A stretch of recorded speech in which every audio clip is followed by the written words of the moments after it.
Dans la vie politique de notre nation, les partis politiques, toutes tendances confondues, affûtent leurs armes, même si les grandes manœuvres sont encore en cuisson dans l'antichambre des chapelles. Récemment à Parakou, dans la cité des Kobourou, les démocrates ont pris une décision, pas des moindres, qui suscite depuis lors moult réactions. Il s'agit de la désignation de Boni Yayi comme président de ce parti de l'opposition. Certains ont lu entre les lignes et ne sont pas surpris. D'autres, par contre, se demandent ce que peut bien aller chercher Boni Yayi à la direction d'un parti après 10 ans d'exercice du pouvoir d'État. Chacun y va de son commentaire. Kazimi Sossou est ancien maire de la commune d'Aplahoué, député à l'Assemblée nationale sous la bannière du parti Bloc républicain, vice-président de la commission des lois, de l'administration et des droits de l'homme. Il nous donnera son point de vue sur cette actualité comme sur beaucoup d'autres sujets qui alimentent l'actualité nationale du Bénin. Honorable Kazimi Sossou, bonjour. Bonjour. Merci d'accepter notre invitation sur Zone Franche. Depuis le congrès extraordinaire du 9 septembre, ça a bougé un peu du côté du cheval blanc cabré. N'est-ce pas, William? Bonjour. Bonjour, Franck, c'est bien le cas. Bonjour, Kazimi Sossou. Bonjour. Eh bien, Franck le disait il y a un instant, bientôt 2 mois que vous étiez en conclave à Cotonou, au Bloc républicain. De principales décisions, relecture des textes fondamentaux de votre parti politique et aussi élargissement des membres des instances dirigeantes. Déjà, vous allez nous parler de ce qui a substantiellement changé au Bloc républicain après l'adoption de ces principales mesures. Merci beaucoup. Je salue tous les téléspectateurs du Canal 3. Je vous salue également, vous qui me recevez sur ce plateau. Bien, le Bloc républicain, à la date du 9 septembre précisément, au Palais des Congrès, a tenu un congrès extraordinaire, comme vous le disiez tantôt, pour revoir ces textes fondamentaux, les statuts et règlements intérieurs, ainsi que ses organes.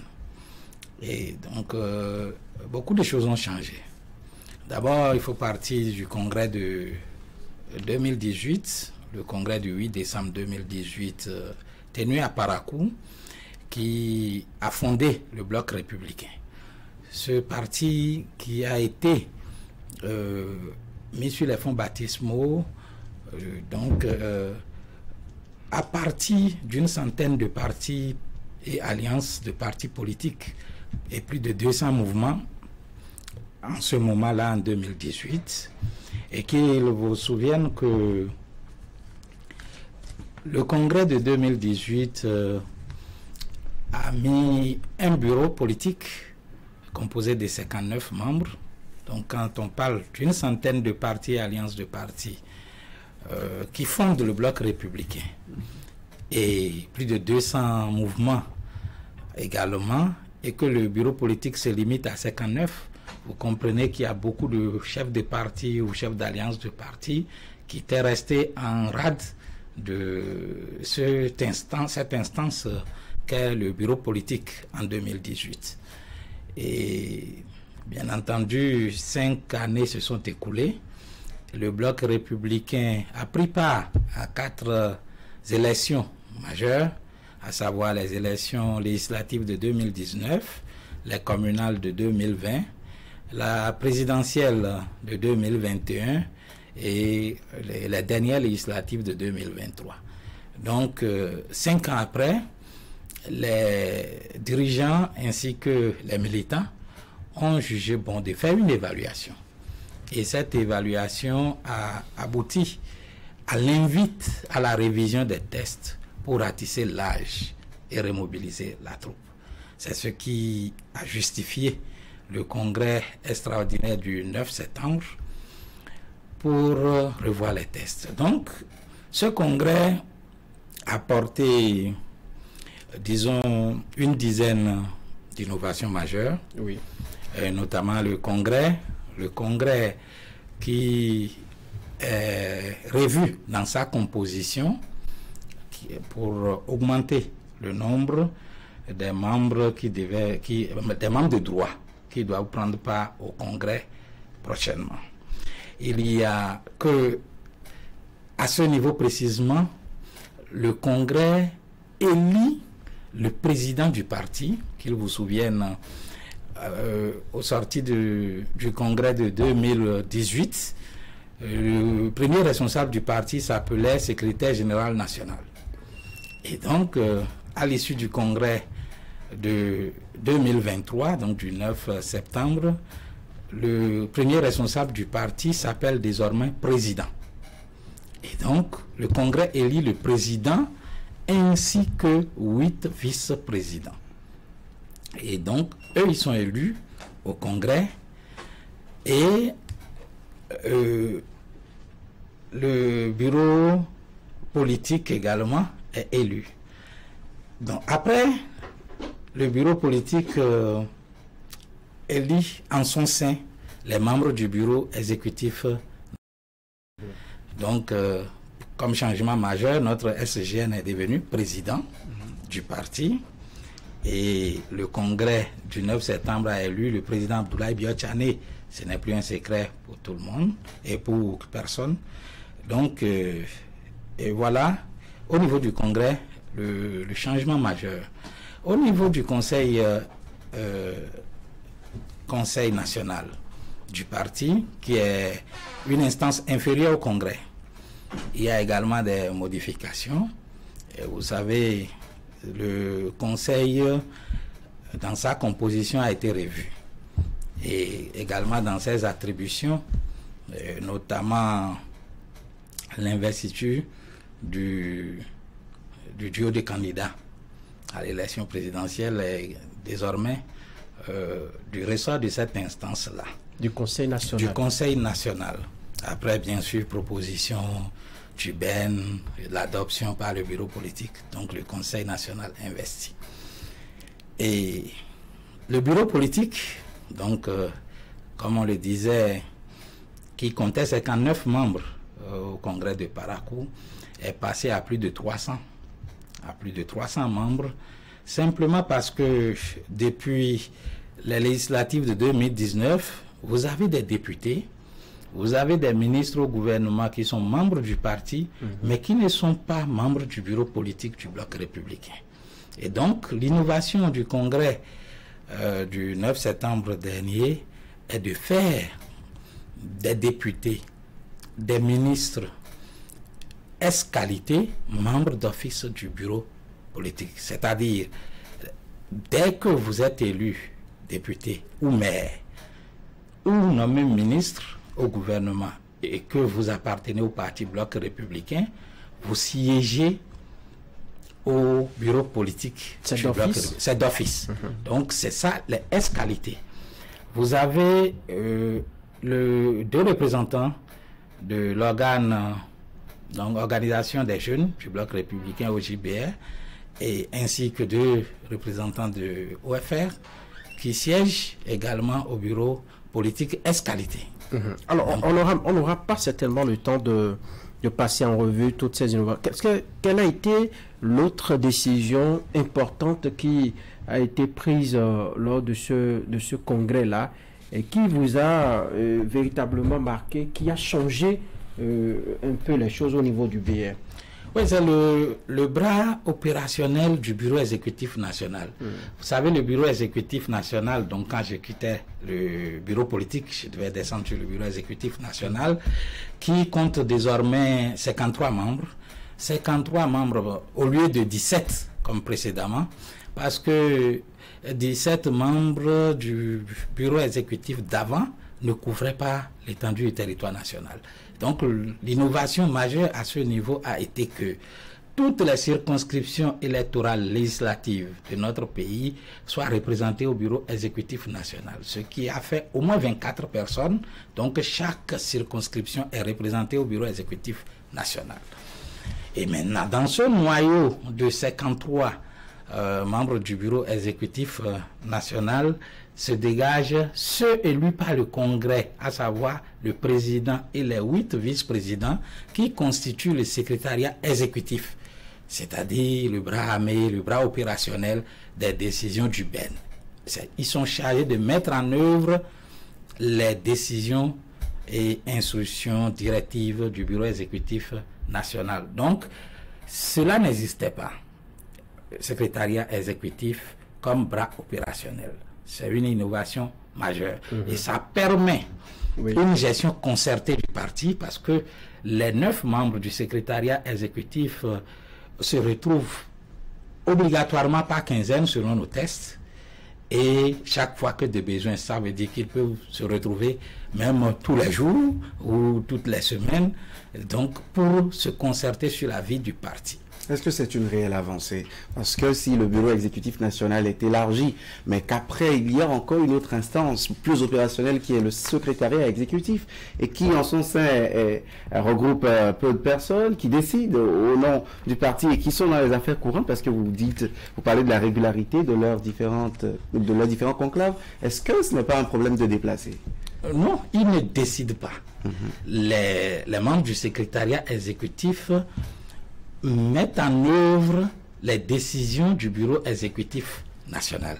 Vous savez, lorsqu'on veut se pencher sur une question au bureau exécutif national qui est de 53 membres, il est quand même difficile d'amener le sujet brut devant 59 personnes à commencer par débattre. Donc, il faut quand même un laboratoire qui mâche les idées et qui soumet un avant-projet au bureau exécutif national. Et c'est ce rôle que le secrétariat exécutif joue en amont et en aval. Il exécute les décisions issues des réunions du bureau exécutif national. D'accord.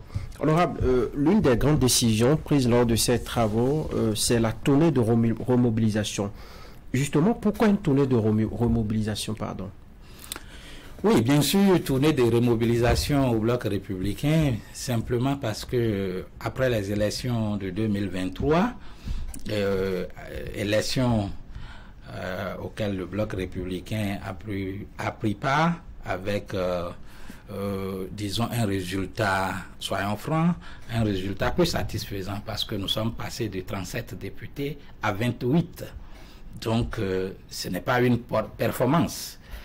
Et on a décidé de remobiliser la troupe. Et c'est pourquoi vous avez constaté que dans toutes les circonscriptions de notre pays, des délégations sont allées vers les leaders des circonscriptions pour expliquer les innovations issues du congrès extraordinaire du 9 septembre. Donc, tournée de remobilisation qui a 2 objectifs. Le premier, c'est d'apporter aux leaders des communes les innovations que je décrivais tantôt, que je n'ai pas tout cité, parce qu'il y a les procédures pour candidater, pour être candidat aux différentes élections, que ce soit les élections communales, locales, la procédure pour introduire son dossier. Lorsqu'il s'agit des élections législatives, la procédure pour introduire et les instances habilitées à délibérer sur ces candidatures-là, ainsi que pour le duo de candidats à l'élection présidentielle. Et donc, vous savez, l'essence de tout parti politique, c'est de conquérir le pouvoir d'État et de l'exercer. Absolument. Et donc, le bloc républicain n'échappe pas à cette ambition de conquérir le pouvoir d'État et de l'exercer. Et bien qu'on soutient, je le rappelle bien, le gouvernement en place, l'exécutif du président Patrice Talon. Et donc, 2 objectifs pour cette tournée: annoncer aux leaders les innovations, parce que le congrès extraordinaire n'avait pas pu contenir tout le monde. C'était un congrès, un bureau politique élargi à quelques personnalités. Donc, il fallait apporter les innovations aux leaders qui méritaient d'être au congrès, mais qui n'y étaient pas pour des raisons d'urgence, parce qu'il fallait vite faire le congrès extraordinaire, avoir de nouvelles instances et puis aller à la conquête du terrain. Donc, le deuxième objectif de cette tournée était de recueillir les propositions de ces leaders de base, de ces leaders des circonscriptions, recueillir des propositions et doléances pour que le bloc républicain puisse mieux se porter pour les échéances de 2026, qui est une année d'élection générale. Nous aurons les communales et législatives dans un premier temps et l'élection présidentielle qui suivra. Donc le bloc républicain n'entend pas jouer le second rôle à ces échéances-là. C'est pourquoi on se réveille tôt pour aller sur le terrain et recueillir les propositions. Voilà. Et Dieu seul sait, on en a eu beaucoup. Vous en avez eu beaucoup. Que vous ont dit les populations, les militants? Par endroits, on a eu les échos comme quoi les langues se sont véritablement déliées. La question, par exemple, des producteurs, le soja, la cherté de la vie, la fermeture de la frontière Bénin-Niger avec ses conséquences. Oui, pour les producteurs, il y avait eu deux doléances, deux préoccupations majeures. Dans un premier temps, la disponibilité en heure et en quantité des intrants agricoles. Et dans un second temps, la commercialisation des produits. Et donc, on a expliqué la vision du gouvernement sur ce sujet-là, et parce que nous soutenons le gouvernement. Et ce n'est pas un secret pour vous qu'une zone industrielle est créée à Glodjibé, et lorsque nous vendons nos matières premières en l'état hors du territoire, cela ne donne aucune valeur ajoutée. Il faut, dès lors que le tissu industriel se met en place, transformer ces matières premières là sur place, ce qui crée de l'emploi, parce que notre pays n'échappe pas à ce problème de chômage généralisé qui est partout dans le monde. Un de nos collègues députés, membre du parti Les Démocrates, a dit, enfin, il a remis en cause la capacité de la zone industrielle de Glodjibé à transformer toute la quantité que nous avons, qui est produite sur le territoire, qu'il fallait quand même permettre aux producteurs de prendre d'autres options. Les mesures prises par le gouvernement étaient trop draconiennes. Non, mais vous savez, c'est quoi une réforme? Une réforme, c'est le changement d'une habitude. Une réforme appelle au changement d'un comportement, changement d'une habitude.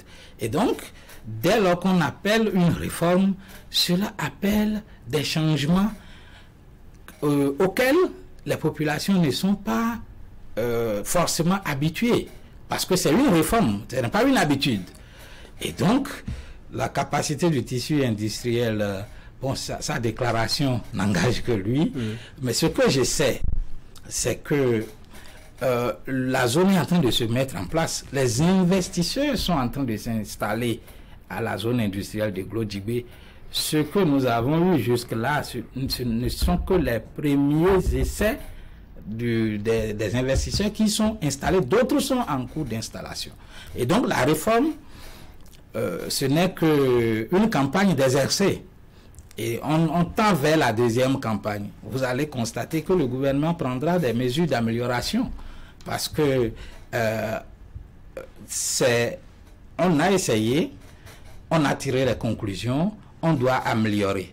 Mais ce qu'il faut retenir d'important, c'est qu'il faut transformer les matières premières sur place pour avoir de la valeur ajoutée pour notre économie et créer de l'emploi à la jeunesse. Est-ce que dans vos conclusions, vous découvrez que c'était carrément un échec du côté du gain des producteurs qui ont vendu à vil prix, qui ont vendu à de maudiques sommes le fruit de leur transpiration dans les champs et sous le soleil de ces changements climatiques? Est-ce que, j'ai su que les populations ont délié leur langue, est-ce que vous-même, députés, qui êtes repartis sur le terrain, avez écouté la franchise de ces producteurs désespérés après une campagne totale avec des revenus maigres?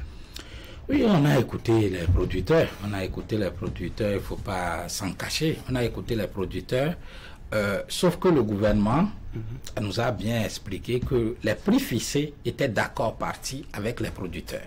C'est-à-dire que les producteurs ont leur organisation, leur fêtière, qui étaient allés à la table de négociation. Après des bruits, bien sûr, après des bruits. Des tables de discussion avec le gouvernement pour fixer de commun accord le prix. Si à l'issue de la campagne, je sais que le gouvernement doit faire l'évaluation encore avec cette instance où les prix ont été fixés, c'est-à-dire les représentants des producteurs, le gouvernement et les industriels, pour les transporteurs bien sûr aussi, pour échanger sur ce qui a marché, ce qui n'a pas marché, afin d'améliorer la campagne à venir. Donc, je disais, leur première préoccupation, c'était les intrants en heure et en quantité. Et dans un second temps, ce volet, la transformation.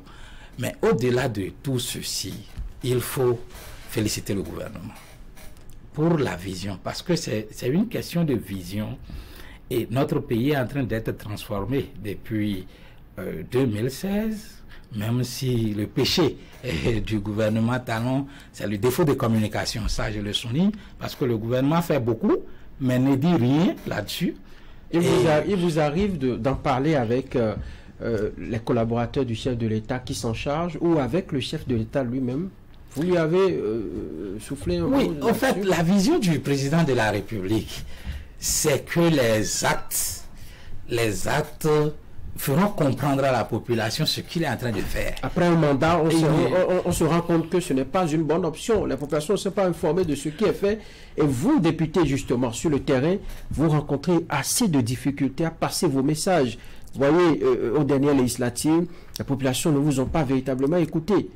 Oui, justement, c'est pour cela que la communication doit être améliorée, parce que beaucoup de choses se font.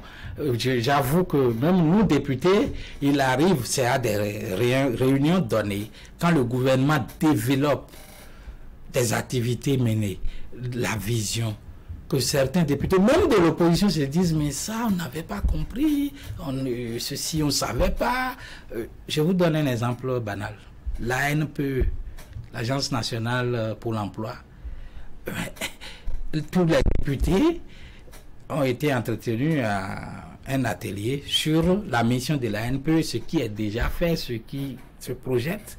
Mais tout le monde est tombé des nues. Mais comment est-ce que vous faites si tant de choses dans notre pays, le Bénin, et que personne n'est au courant?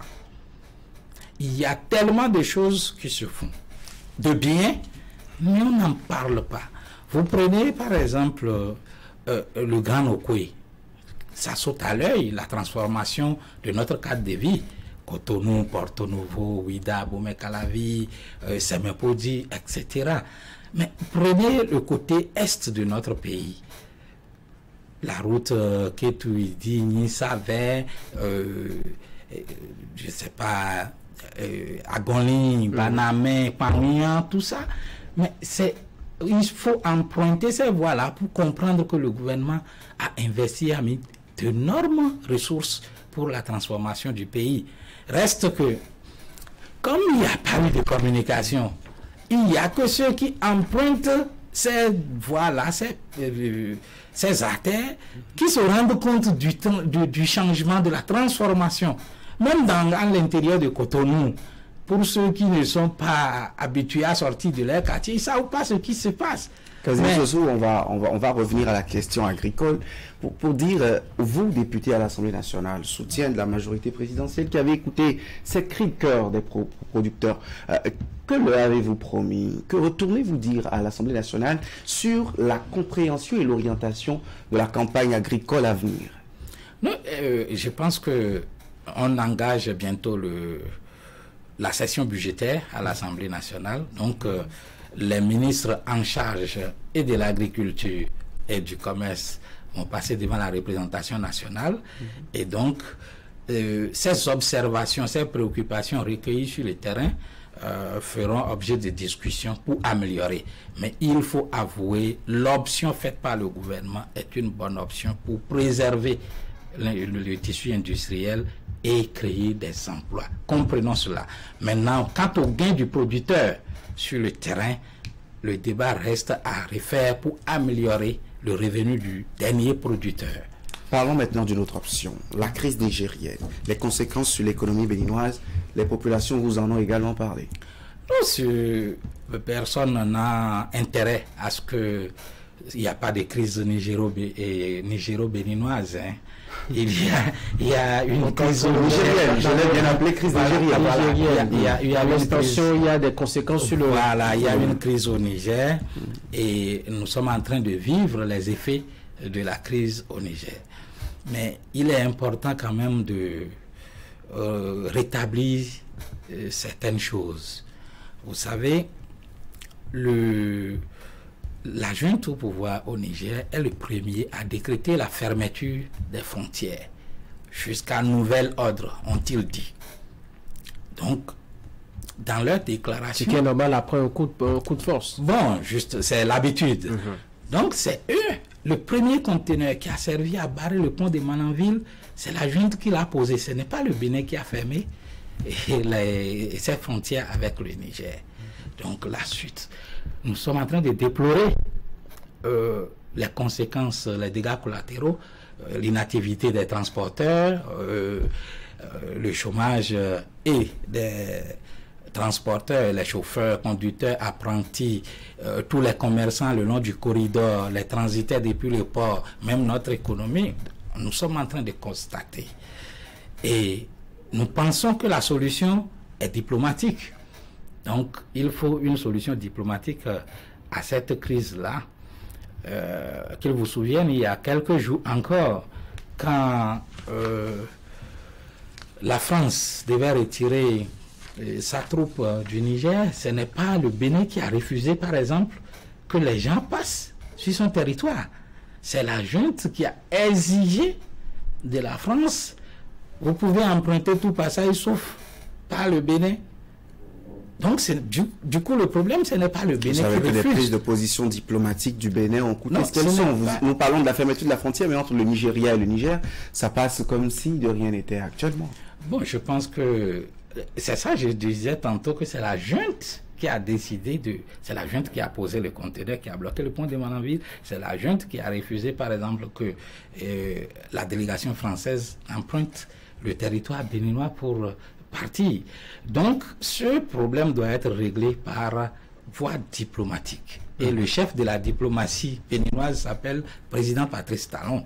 Donc, c'est sûr, il est à pied d'œuvre pour qu'un dénouement soit... Nous sommes peuple frère. Le bon naturel du Niger...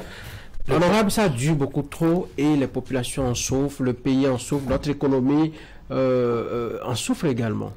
Oui, même nous-mêmes, nous faisons les frères. Nous avons des familles, nous avons des frères. Nous avons qui transporteurs, qui conducteurs, qui commerçants, qui stations d'essence, qui vendent plus de gasoil, qui déclarant douane, etc. Nous sommes très bien conscients de et le gouvernement est préoccupé. Vous avez suivi le porte-parole du gouvernement à maintes reprises. Donc la solution reste diplomatique. Et je pense que le président Patrice Talon s'emploie à ce qu'un dénouement heureux soit trouvé. La solution est l'option diplomatique. Allez, on va faire un tour. Donc, on va évoluer dans le débat si vous le voulez. Oui, je parlais des préoccupations des populations. Donc, quand je fais de développer tout ce que le gouvernement a fait dans le Grand Nokoué, dans Boycon Abomey, dans Parakou, ainsi que les infrastructures que j'ai décrites plus haut, il y a que sur le terrain, nous avons recueilli également les préoccupations des populations de l'Ouest. Je vous disais tantôt le parallèle Est, donc avec le grand voisin de l'Est, mais il n'y a que les populations de l'Ouest n'ont pas encore touché du doigt ces belles réalisations du président Patrice Talon. De la commune de Grand Popo, en passant par Atiémé, Poiteri, à Haklahoui, à Djidja, vous parlez de votre circonscription? Pas de ma circonscription, parce que le député a un mandat national. Si je parle de Grand Popo, ce n'est pas ma circonscription. Je suis élu de la 11e, qui est composée d'Aplahoui, Tchakotomé et Kwekame.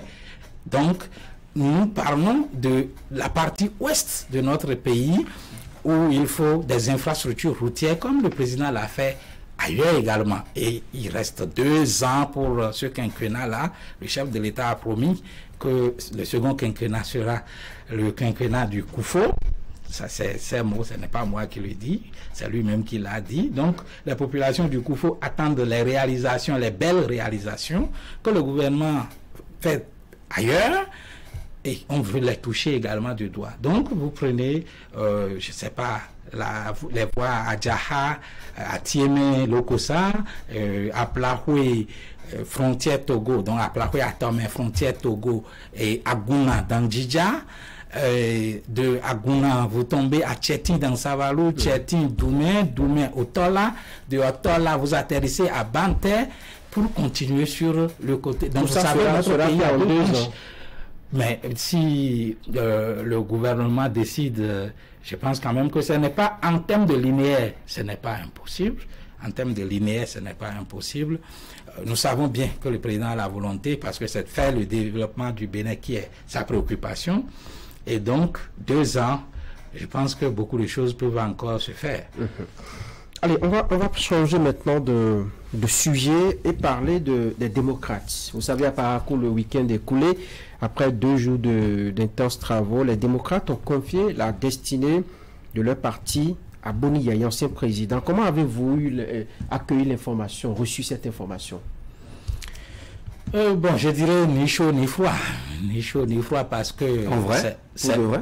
Bien sûr, parce que c'est de l'ordre normal des choses qu'un parti s'organise en son sein pour tenter de conquérir le pouvoir. Je le disais tantôt du bloc républicain, que nous aussi, nous avons la vision de conquérir par le bloc républicain le pouvoir d'État. Donc, c'est une ambition noble, on ne peut pas refuser à un parti de s'organiser. Maintenant, le choix du président du parti quant à cela, ça c'est mon avis personnel, je pense que les mêmes causes produiront les mêmes effets. Qu'est-ce que je dis concrètement? Voilà, je voudrais simplement dire qu'après 10 années d'exercice du pouvoir d'État, et après 8 années de retraite du pouvoir d'État, je constate que le président Boni Yayi n'a toujours pas réussi à trouver l'homme qu'il veut ou l'homme qu'il souhaite pour diriger après lui. Et ce qui peut-être, je ne dirais pas là obligé, mais je trouve qu'il y a une crise de confiance. Et ce qui a fait, ce qui avait amené l'arrivée, ce qui avait conduit à la désignation de Lionel Zissou en 2016, qui a amené la mouvance à perdre le pouvoir, est en train de se reproduire. C'est pour ça que je parlais de mêmes causes produiront les mêmes effets. Parce qu'aujourd'hui, on constate que Boni Yayi n'a trouvé personne pour le mettre au devant de la scène, pour dire, voilà, désormais, voilà, c'est le capitaine derrière qui nous tous, nous devons nous mobiliser. Mais comment vous analysez, dans le fond, cette dimension de l'homme qui n'a confiance en personne, si ce n'est qu'à lui-même, ce qui a fait qu'en 2000, vous le disiez, en 2016, on a amené Lionel Zissou et ça n'a pas marché. Et ça se reproduit. Comment est-ce qu'on peut l'expliquer? Il n'y a que lui seul qui puisse expliquer, mais moi, vous avez été proche de lui? Non, pas du tout, parce que pendant qu'il était au pouvoir, nous, on faisait l'Union fait la nation, on était dans l'opposition. Donc, c'est à lui d'expliquer, mais je disais, c'est un problème lorsque un leader ne peut pas fabriquer la relève, ne peut pas indiquer la relève, c'est un problème. Et donc, si je suis adversaire, le démocrate, comme bloc républicain, nous sommes des adversaires politiques. Et donc, quand mon adversaire fait des erreurs, moi, ça m'arrange. Est-ce que ce n'est pas plutôt une tourmente qui devrait caractériser la majorité présidentielle aujourd'hui? Quand l'homme du populisme, l'homme du social, vu comme tel, qui revendique 10 ans à la tête de ce pays comme un altruiste, un philanthrope des Béninois, quand vous avez fait du pas vraiment social pendant 8 ans et que quelqu'un comme ça, à l'approche des élections générales, revient dans l'arène politique et générale de troupes se met devant un parti comme les démocrates, est-ce que ce n'est plutôt pas de l'insomnie que vous devriez avoir? Non, pas du tout, puisque à l'heure actuelle, la constitution du Bénin ne fait pas de Yayi Boni candidat. Mais il porte un parti qui peut présenter un candidat. Oui, justement, mais vous avez vu au Bénin que jusque-là, les personnes, c'est-à-dire les candidats, la qualité des candidats compte beaucoup pour les Béninois. Il ne suffit pas que les partis décident pour qu'en un clic de doigt, le résultat soit. La qualité de l'homme importe beaucoup pour les Béninois. Et donc, c'est pour cela que le bloc républicain, dans le but de préparer à tout moment cette relève-là, a décidé lors de sa tournée de mettre des chefs de délégation qui ne sont pas issus des départements où ils vont. Vous avez le ministre Samou Seou Adambi qui a dirigé la délégation de Lomé Plateau. Oui. Il n'est pas de Lomé Plateau. Le président Abdoulaye Biotchane a dirigé la délégation de l'Atlantique littoral. Et la vice-présidente Matissa Adidiatou a dirigé la délégation du Mono-Koufo. Vous avez l'ex-ministre honorable Khekhoumé Hervé qui a dirigé la délégation d'Atakora Donga, le vice-président Barthélémy Kassa qui a dirigé le Borgo Haribori. Donc, et le professeur Bako... N'est-ce pas une peur d'affronter ce mandat? N'est-ce pas une peur de ne pas pouvoir défendre un bilan? Pas du tout. C'est de montrer que le parti est national et l'unité nationale est préservée à travers ce acte. Les chefs, je disais les chefs de délégation. Oui. Moi, j'étais avec la vice-présidente ministre Adidiatou Matisse dans le Mono-Koufo. J'ai été au devant de la scène avec nos électeurs. Ce n'est pas qu'on ne peut pas défendre. Quel bilan on ne peut pas défendre? Le bilan est là. Les infrastructures sont réalisées. Mais le ventre est toujours creux, dit-on. Écoutez, ça doit s'améliorer. Nous plaidons pour que ça soit amélioré. Et vous savez, on dit les besoins sont illimités pendant que les ressources sont limitées. Il y a des choix à faire pour prioriser. Et je pense que quand vous voyez la qualité des infrastructures réalisées sous la rupture, vous êtes quand même satisfait. Vous ne citez que les infrastructures. Il n'y a pas que ça. Il y a les conditions de vie. Les populations s'en plaignent beaucoup. Le panier de la ménagère qui est assez... On parle de trouer aujourd'hui. Il y a ça. Les gens ne mangent pas véritablement à le fait. Vous avez combien de militants vous envoient des messages par jour, par mois pour dire honorable, on a des difficultés, si et ça. Ça ne se passait pas toujours comme ça par le passé. Oui, il faut avouer quand même que depuis toujours, les populations ont sollicité les élus. Ça s'est accru ces dernières années. Bon, ça, c'est une habitude. C'est notre sociologie, on ne peut pas s'en départir. Cela dit, même si les conditions de vie restent à améliorer, il faut quand même reconnaître qu'on ne peut pas tout faire à la fois. Vous savez, le Bénin a cette faculté à regretter les anciens présidents. Donc, quand vous parlez aujourd'hui de Boni Yayi, n'est pas le premier. Vous savez, en 91, quand le président Nicéphore Soglo est venu, les gens ont regretté Kérékou quelques mois après. Et on crie après, on ne va pas manger pavé, on ne va pas, etc. En 96, on change la dynamique, on ramène le regretté. Le regretté général Mathieu Kérékou, on l'a ramené en 96 pour 10 ans. Et on revient en 2006, on dit il faut faire le changement. On a changé. Yayi Boni est venu. Quelques temps après, on commence encore par regretter Kérékou et Soglo. Yayi Boni a fait ses 10 ans. Le président Patrice Talon est arrivé. On est en train de regretter Boni Yayi. Ne souffrez pas, sachez, bon, c'est une assurance d'ailleurs, que demain le président Talon sera regretté. Parce que beaucoup de choses, beaucoup de réformes ont été portées par le président Talon. Et si jamais celui qui viendra après lui ne préserve pas ses acquis, les gens vont tomber encore dans les mêmes travers pour regretter.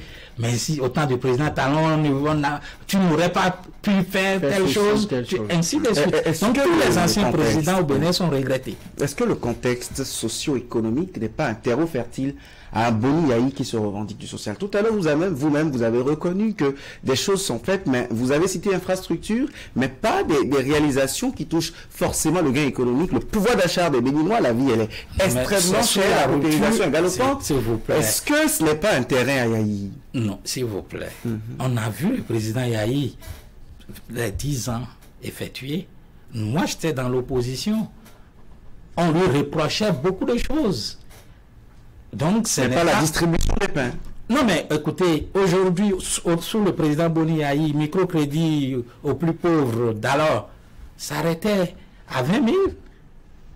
Aujourd'hui, c'est allé, microcrédit à la FIA est allé à 100 000 pour les bonnes dames de nos marchés.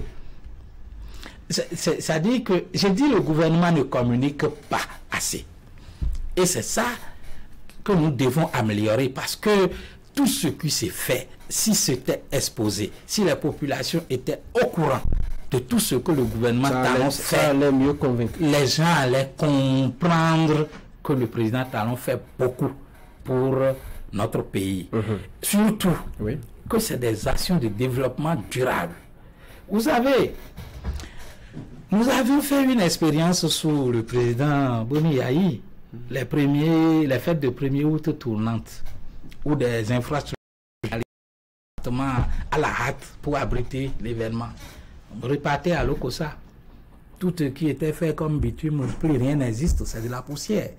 Donc la qualité des ouvrages, les logements sociaux, je pense que vous traversez Lokossa, vous allez en voir, c'est devenu des nids de serpents. À Parakou également. Bon, en tout cas, donc si c'est ça, nous voulons revivre en appelant le président Boni Yayi comme sauveur, bon, c'est au peuple d'en décider. Mais pour ma part, je pense que ce n'est pas la bonne option. Le bloc républicain se battra pour conquérir le pouvoir d'État. Et l'exercer. Et l'exercer. D'accord. Pour donner notre vision politique de la gouvernance. Après le choix de Boni Yayi pour diriger les démocrates, j'ai échangé avec un ancien ministre dont je tais le nom, qui a servi plusieurs années aux côtés de Boni Yayi. Il m'a dit ceci exactement. Il dit il y avait trop d'hypocrisie. Son accession à la tête du parti Les Démocrates n'est qu'une façon de faire tomber son masque. Vous partagez cet avis de ce ministre-là, cet ancien ministre? Bon, certainement, lui, il a été proche collaborateur du président Boni Yayi pour parler d'hypocrisie. Moi, je n'ai pas été collaborateur du président Boni Yayi, donc je ne le connais pas trop, mais j'observe, je suis observateur de la vie politique et je dis que ce n'est pas la bonne option pour que notre pays continue de se redresser. Nous venons de faire 63 années d'indépendance. Regardez notre cadre de vie de 1960 à 2016 et notre cadre de vie de 2016 à aujourd'hui. Sur les 63 ans, nous avons 3 présidents qui sont en train de faire 10 ans. C'est-à-dire le général Mathieu Kérékou revenu en 96, a fait 10 ans, Boni Yayi 2006-2016, et puis le président Patrice Talon qui est en train de faire 2016 à 2026. Donc, évaluer chaque décanat pour voir évaluer les 2 quinquennats de chacun des 3 présidents dont je parle pour voir l'impact sur le développement durable. Aujourd'hui, aux Nations Unies, on parle des objectifs de développement durable. Il ne s'agit plus de faire du populisme, comme on le dit en Côte d'Ivoire, mettre de la peinture, de l'enjoliver, des pacotilles, et puis quelques instants après, tout s'effrite. Aujourd'hui, c'est du développement durable qu'il s'agit. Et vous avez à l'œil tout ce qui s'est fait. Malheureusement, le président ne communique pas assez pour expliquer ce qui est fait. Je vous ai dit, ne serait-ce que l'exemple de l'ANPE, que ce qui est là est lourd. Et les jeunes ne savent même pas ce que l'ANPE fait. Ils ne sont pas au courant parce que le gouvernement n'a pas expliqué. Il n'y a pas assez de communication autour où des gens disent qu'ils cherchent l'emploi. Pendant ce temps, vous avez des entreprises dans la base de l'ANPE qui cherchent des compétences qu'ils ne trouvent pas. Oui, mais pourquoi on jette tout le temps sur le président Patrice Talon lorsqu'on sait que ces agences-là, ces structures-là ont des lignes de communication qu'elles peuvent exploiter pour mieux informer la population? Pourquoi ça ne se fait pas? Non, je pense que ce n'est pas qu'on jette le tort sur... J'ai dit c'est une option. Le président n'aime pas beaucoup parler. Vous avez vu tout ce qui s'est fait là. Est-ce qu'il y a eu pose de première pierre quelque part médiatisé, vous avez vu? Parfois, les réalisations sont tournées en boucle. Les réalisations sont faites. Est-ce que vous avez vu l'inauguration avec des bâches populistes où les populations chantaient, dansent pour venir? Et pourtant, il y a eu des réalisations aussi. Non, il y a eu des réalisations. Donc, c'est une option pour le président. Maintenant, nous constatons que cette option lui est défavorable. Cette option lui est défavorable parce qu'il fait de grandes choses, de bonnes choses, mais malheureusement inconnues du grand peuple. Et c'est pour ça qu'on demande, il faut améliorer cette communication-là pour que le peuple soit au courant de ce qui se fait. Kazimi Sossou, maintenant que l'homme des chants et danses est revenu dans l'arène politique, n'est-ce pas encore le duel Talon-Yayi dès maintenant jusqu'en 2026 dans la classe politique? Mais écoutez, ce duel-là, je ne voudrais pas rentrer dans des subtilités, mais qui l'a emporté? Si duel il y en a eu, c'est le président Talon. En 2016. Mais je vous ai dit, échéances, je vous ai dit, les mêmes causes produiront toujours. Sauf que, honorable, et dès lors que le président Boni Yayi a commencé encore par la même erreur, le résultat sera au bout. Ce ne sont pas les mêmes conditions de pression et de température actuellement. Le contexte a changé, les choses ne sont plus les mêmes. On a vu Patrice Talon diriger au même moment. On a vu aussi Boni Yayi. Eux deux, aujourd'hui, un bilan. Les phrases au futur simples de l'indicatif seront de moins en moins dans les discours. Et nous, mais on vient de faire un bilan sommaire. Le bilan tourne en faveur. Vous en avez fait, nous on n'en a pas fait. Bon, en tout cas, moi je viens de vous donner un tableau. J'ai dit, pendant le règne de Boni Yayi, j'étais de l'opposition. Et donc, j'ai un bilan de lui. Et je constate que depuis 8 ans, les choses se sont beaucoup améliorées. Même si le Béninois pense qu'il n'est pas satisfait parce qu'il a faim. Et c'est une option. Il reste à améliorer ce volet social. Mais je dis, social dont on parlait, c'est quoi le social dont on parlait? C'est l'organisation des meetings.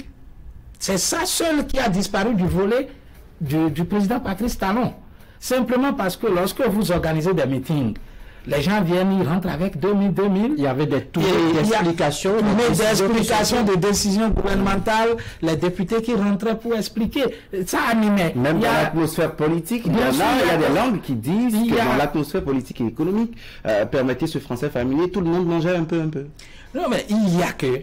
Donc, quand on organise les activités que je décrivais plus haut, c'est-à-dire les tournées d'explication, les séminaires par-ci, par-là, il y a que le locataire de bâches et chaises, il trouvait il faisait de bonnes affaires.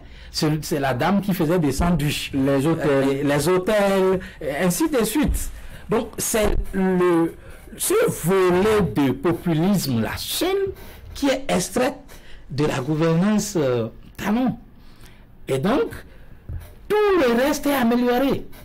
Nous sommes même allés au-delà. Je disais infrastructure, mais au-delà de l'infrastructure, vous avez quand même beaucoup d'autres choses. Le plateau technique de nos hôpitaux aujourd'hui, c'est pas comparé à ce qu'il y avait. Et pourtant, beaucoup de domaines, des drames, on va exhorter le gouvernement. Des difficultés dans tous les sens, côté sanitaire, côté éducation. Côté éducation, vous savez par exemple, ce que je vous disais de l'ANPE, qu'on a su que sans le système des aspirants au métier d'enseignant, par exemple, on ne pouvait pas couvrir le nombre d'enseignants. Et que c'est un système qui a permis à l'enseignant AME de vivre de meilleures conditions qu'auparavant, par rapport au système de vacataires qu'il y avait. Ça a été expliqué et prouvé. Nous avons des anciens ministres de l'éducation qui étaient dans la salle et qui ont attesté.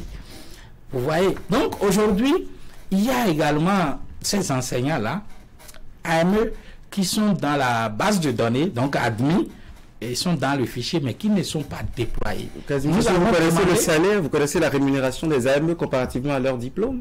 Vous avez des frères militants AME qui vous ont parlé de ce que le système d'aspiration. Vous savez que chacun détient sa fiche de paye. La fiche de paye est confidentielle. Elle n'est pas confidentielle, on connaît les statuts. Le statut des AME, ce n'est pas remisant pour la fonction enseignante. Non, je pense que il y a un débat qui s'est fait, c'est que le gouvernement parle de reversement progressif de la première promotion, je pense que c'est 2019. Non, je pense que c'est en cours. Et il y a que depuis 2019, certains sont dans la base de données et qui ne sont pas encore déployés. Donc, on vient de commencer une rentrée, on nous a expliqué le mécanisme. Le ministère recense à partir des chefs d'établissement les besoins en enseignants. Et c'est après avoir centralisé les besoins qu'on relance. C'est même un logiciel qui traite pour choisir les spécialités. C'est ainsi qu'il y a peut-être de pléthore d'enseignants admis dans la base dans une discipline donnée, pendant que dans une autre, la compétence est rare. Casimir Soso, Patrice Talon a promis 30 lycées pour 2023 à la rentrée. L'échéance désormais, c'est février 2025. Non, vous savez, la vision, elle est claire. C'est l'enseignement technique et professionnel. Et 30 lycées, tout est en cours. Vous n'êtes pas sans savoir que le gouvernement a envoyé des enseignants hors du Bénin pour se faire former dans des domaines spécifiques pour venir encadrer ces apprenants de ces lycées-là. Donc, quant à l'érection des bâtiments, la mise en place des équipements et autres, tout doit se mettre en œuvre. Mais bien sûr, vous savez, il a dit échéance 2023, mais tout est parcours, tout est question, tout est dans le quinquennat. Parce que 2023, personne n'avait imaginé en 2019, par exemple, l'arrivée du coronavirus qui a freiné drastiquement l'économie. Et donc, il y a eu ces contingences-là qui ont ralenti l'élan. Parce que le projet, c'est bon, mais quand vous n'avez pas le financement, vous ne mettez pas en œuvre. Et donc, la mobilisation des ressources, vous n'êtes pas sans savoir que notre ministre de l'économie et des finances, Romuald Ouadani, a décroché plusieurs prix pour les performances réalisées. Le Bénin est cité en exemple pour la gestion des finances publiques. Et partout dans le monde aujourd'hui, le Bénin a gravi tellement d'échelons. On dirait qu'on nous a même sauté beaucoup de classes parce que la performance parle. Ça, c'est les données macroéconomiques. Mais justement, quand vous n'avez pas le macro, vous n'aurez jamais le micro. D'accord. Parce que c'est le macro sur une longue durée qui se monnaie, qui se fructifie, qui descend à la base, qui permet aux gens de constater dans le panier de la ménagère l'amélioration. Vous nous direz un mot tout à l'heure en tant qu'ancien maire de la commune d'Aplahoué, un mot sur la réforme structurelle dans le secteur de la décentralisation. Mais pour terminer avec le volet politique de nos discussions, le jeu politique s'annonce serré en 2026. Ça, on ne va pas se voiler la face. Qu'est-ce que le BR entend faire pour se sortir d'affaires? Vous allez vous retrouver entre l'UPR, grande formation politique au plan national, et les démocrates qui vont à une vitesse assez, disons, impressionnante aujourd'hui. Qu'entend faire le BR? Mais je vous le dis, le BR est en phase de remobilisation. C'est de bonne guerre. Tous les partis politiques sont à la quête des suffrages pour se montrer plus fort à l'issue des joutes de 2026. Donc le bloc républicain, la remobilisation est entamée. Aujourd'hui, c'est niveau circonscription qui est fait, mais bientôt, ce sera le tour des communes, arrondissements et villages. Vous savez, le bloc républicain est le seul parti actuellement au Bénin à disposer des structures décentralisées, c'est-à-dire des cellules liées au village, des sous-sections niveau arrondissement sur toute l'étendue du territoire national. C'est la Sénat qui vous en a donné l'attestation ou des Ce n'est pas une organisation interne. C'est une organisation interne. Vous avez recherché cela au niveau des autres partis, vous l'avez pas recherché. Nous sommes tous à terre, on s'échange entre nous. Nous avons cette avancée que les autres formations politiques n'ont pas. Aujourd'hui, le bloc républicain s'affiche être le parti des jeunes et des femmes. Ça, on le dit, c'est notre slogan et c'est partout. Mais au-delà même du slogan, pour constater ça dans la gouvernance du bloc républicain, vous avez par exemple le bureau d'âge, je le cite toujours, de l'Assemblée nationale, qui est composé de 3 personnes. Les 2 plus jeunes sont du bloc républicain et toutes des femmes. Toutes des femmes. Et vous voyez, au bureau de l'Assemblée nationale, le bloc républicain a 2 représentants. Et qu'est-ce qu'on a fait?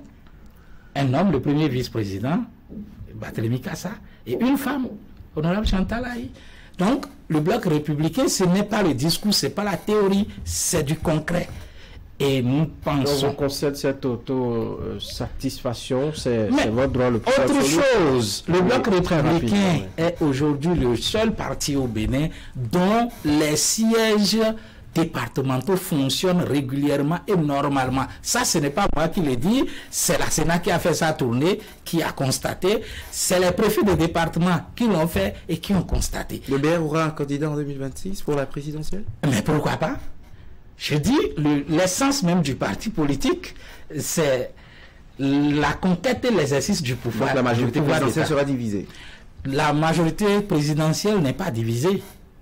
La majorité présidentielle n'est pas divisée. Aujourd'hui, quand je suis à l'Assemblée, on dit nous sommes 28 députés. Vous comprenez ça? Ça, c'est le Bloc républicain. Donc, je n'ai pas à prêcher pour autre paroisse que de prêcher pour le Bloc républicain. D'accord. Allez. Pourquoi les autres ne viendraient pas soutenir les candidats du Bloc républicain? Ce n'est pas exclu. C'est pas exclu. Ouais. D'accord. Allez, la réforme dans le secteur de la décentralisation aujourd'hui, quelle est votre lecture? Est-ce que c'est une réforme opportune pour vous qui êtes aujourd'hui observateur, mais pour vous également qui avez été dans le feu de l'action pendant plusieurs années en tant que maire? Oui, je pense que cette réforme instaurée par la loi numéro 2021-14 du 20 décembre 2021 portant Code de l'administration territoriale qui a institué cette réforme est une bonne expérience. Vous savez, nous sommes à la 4e mandature des conseils communaux. Il y a 2003 à 2008, 2008-2015, 2015-2020. Nous sommes à la 4e mandature. Et au niveau de... Quand vous prenez la première mandature de 2003, la loi avait permis même l'élection de ce qu'on appelait candidat indépendant, où l'individu se présente candidat dans son arrondissement. Il n'a pas besoin d'être d'un parti politique. En 2008, on a dit qu'il faut couvrir l'arrondissement. Le candidat doit être d'un parti. On a supprimé indépendant, mais le parti peut se présenter dans un arrondissement et ne pas couvrir toute la commune. En 2015, on dit non, il faut couvrir toute la commune lorsque vous voulez présenter des candidatures. Et donc, en 2020, entre-temps, la Constitution modifiée en 2019 a changé les règles. Et le code électoral de 2019 également a changé les règles, où il faut maintenant désigner le maire. Le premier constat que j'ai fait par rapport à cette réforme, c'est que cela permet la stabilité des conseils communaux et municipaux. La stabilité, vous dites? La stabilité. Sous la 4e mandature, les maires sont en train de faire 2 ans et demi. Je n'ai pas encore vu quelque part une destitution de maire. Ce qui était quand même monnaie courante sous première, 2e et même 3e mandature. Aujourd'hui, vous avez la stabilité des conseils communaux et municipaux. Ça, c'est un acquis de cette réforme-là. Et vous avez les maires qui sont déchargés de la gestion administrative pour confier cette gestion administrative aux techniciens. C'est-à-dire des gens qui ont compétence pour. Un maire n'a pas forcément compétence à être administrateur, à être juriste, à être technicien de BTP, etc. Donc cette réforme apporte cette compétence-là au niveau des communes parce que toutes les communes n'avaient pas la possibilité de recruter le personnel qualifié pour ces travaux-là. Aujourd'hui, avec les secrétaires exécutifs, les responsables affaires domaniales, les responsables des services techniques, tous ceux qui concourent au bon fonctionnement d'une commune, qui est envoyé depuis l'État central, payé par l'État central, ça soulage les communes. Mais les gens ne voient que le côté, le maire a perdu le budget, le maire n'est plus un donateur du budget, mais en réalité, cette réforme permet la stabilité. la désignation des maires par les partis politiques fait aujourd'hui qu'il y a stabilité.